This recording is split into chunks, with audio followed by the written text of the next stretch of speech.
그리고 저처럼 영어 네이티브가 아닌 사람은 처음부터 영어를 쓰려고 하면 굉장히 어렵습니다. 그렇기 때문에 제가 쓰는 방법은 어떠냐면은 한글로 논문을 다 쓰고 난 뒤에 맨 마지막에 구글로 번역을 하는 방법을 씁니다. 옛날에 구글 번역이 없을 때도 저는 한글로 논문을 다 쓰고서 피드백을 받은 다음에 영작을 시작을 했는데, 왜 그러냐면은 영어가 네이티브가 아닌 사람이 영어로 쓰게 될 경우에는 논문이라고 하는 거는 논리가 굉장히 중요한 글이죠. 그런데 한글로 쓰게 될 경우에는 우리말 구사가 용이하기 때문에 오로지 논리 구조에만 신경을 쓰면서 글을 쓸 수가 있는데, 영어가 네이티브가 아닌 사람이 영어로 글을 쓰다 보면은 내 머릿속에 있는 논리뿐만이 아니고 이 논리를 영작을 하다 보면은 이 말을 어떻게 영어로 표현하지라고 생각을 하는 과정이 계속 생기면서 논리가 툭툭툭 끊기가 돼요. 그렇게 되면은 논문이 글은 써놓고 봤더니 앞뒤가 안 맞는 일이 굉장히 자주 생깁니다. 그래서 우선은 우리말로 쭉쭉쭉 쓰면서 논리에 맞는 글을 만들어 놓으면 영어가 되는 건 그냥 그걸 번역만 하면 되는 겁니다. 그런데 처음부터 영어로 쓰려고 하다가 로직이 안 맞는 글이 나오거나 앞뒤가 안 맞는 글이 나오면은 그것이야말로 더 큰 재앙이 되죠. 또 다른 문제가 어떤 일이 생기냐면, 영어가 네이티브가 아닌 분들이 처음부터 영어로 쓰다 보면은 이제 제가 첨삭을 해주려고 다른 사람들한테 논문을 줬을 때 이 영어 문장이 무엇을 뜻하는지를 혹은 무엇을 의도하는지를 알기 어려운 경우가 굉장히 많이 있습니다. 왜냐?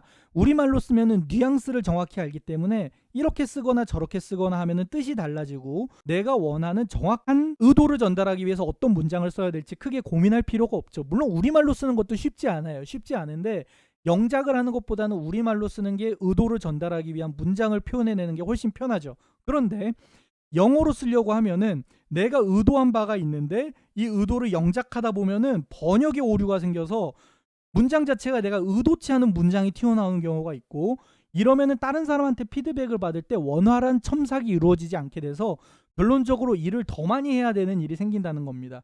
그렇기 때문에 영어 번역은 나중에 해도 전혀 문제가 되지 않기 때문에, 영어에 자신이 없다? 그럼 처음에는 한글로 쓰고 이 한글을 첨삭받은 다음에 마지막에 번역을 하면 됩니다.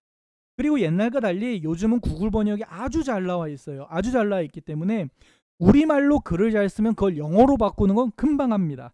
저도 그래서 우리말로 처음에 초고를 다 써놓은 다음에 나중에 영어로 바꾸고 나서 최종 작업을 할 때만 영어 문장을 가지고서는 피드백을 받게 됩니다. 그리고 이렇게 한글로 작업을 할 때도 우리가 한글 논문을 쓰는 게 아니고 결론적으로는 영어 논문으로 투고를 할 거 아닙니까?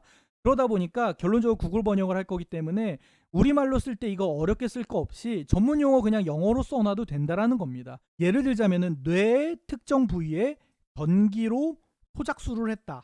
말은 어렵지만 우리말로 하자면 전기로 지진다는 거예요. 그냥 예를 들어 이걸 뇌로 전기 소작술을 한 실험이 있다고 치면은, 이거를 우리말 논문을 내야 되면은 뇌를 이용해 전기 소작술을 해야 된다고 어려운 말을 찾아서 써야겠지만, 우리가 결론적으로 영어 논문으로 쓸 거기 때문에 이 논문을 쓸 때 우리말 영어로 써서 브레인을 일렉트릭 어블레이션 하였다라고 써도 구글 번역은 이렇게 전문 용어를 영어로 써놓은 편이 오히려 더 영문 번역을 잘합니다.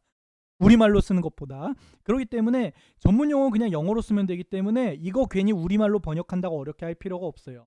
조사들과 문장 구조만 우리말로 하고 전문 용어나 명사는 모조리 영어로 만드는 편이 오히려 구글이 한영 번역을 더 잘 해주기 때문에 생각보다 우리말로 논문을 쓰는 편이 더 쉽고 나중에 번역할 때도 별로 어렵지가 않습니다.